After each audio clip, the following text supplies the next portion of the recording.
The Bible says God sits on the circle of the earth and he stretched out the heavens. Isaiah 40. 17 times the Bible says God stretched out the heavens.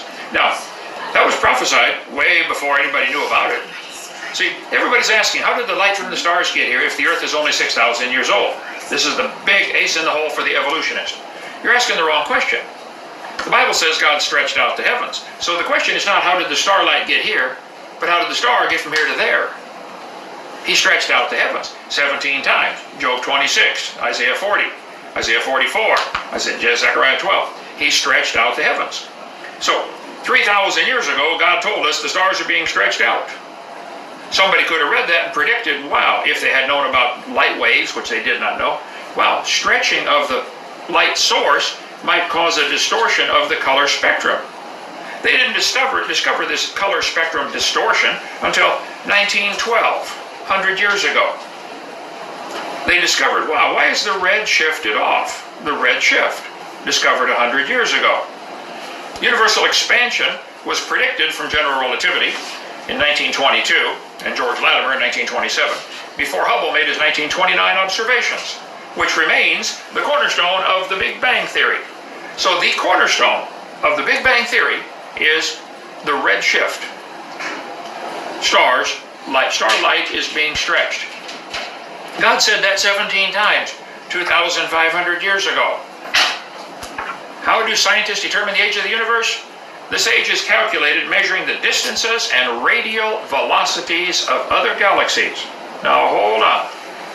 If all the galaxies have a radial velocity, that means they're going out like spokes on a wheel, a radius, most of which are flying away from our own.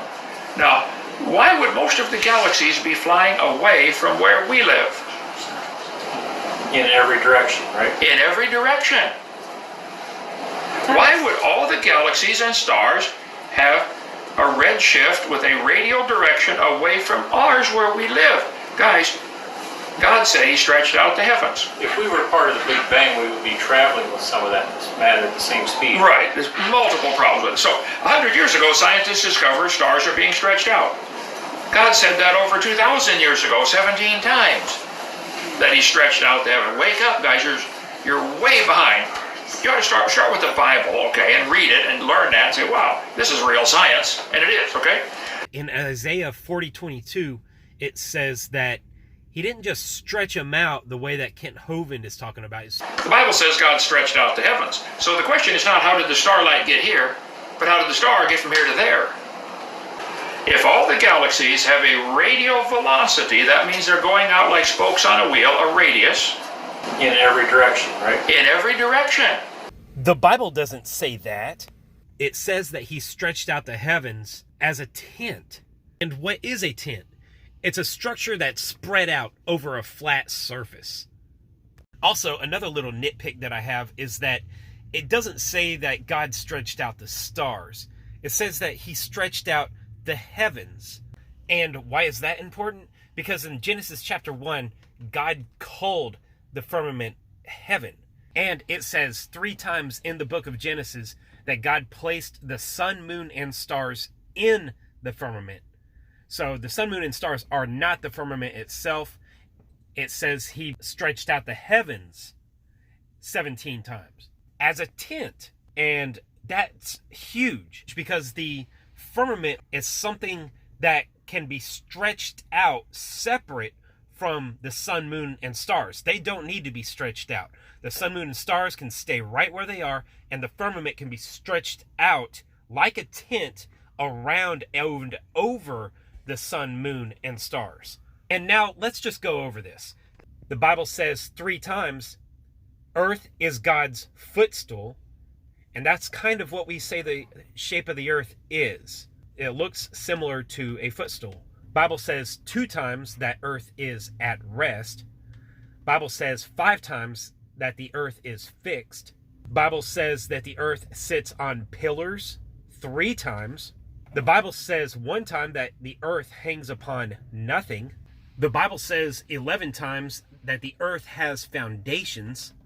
The Bible says that the earth is stable. It is established. It is established 5 times. The Bible says that the earth sits in God's hand one time. Very interesting verse, I think. The Bible says that the earth does not move 3 times. The Bible says that the firmament has windows 6 times.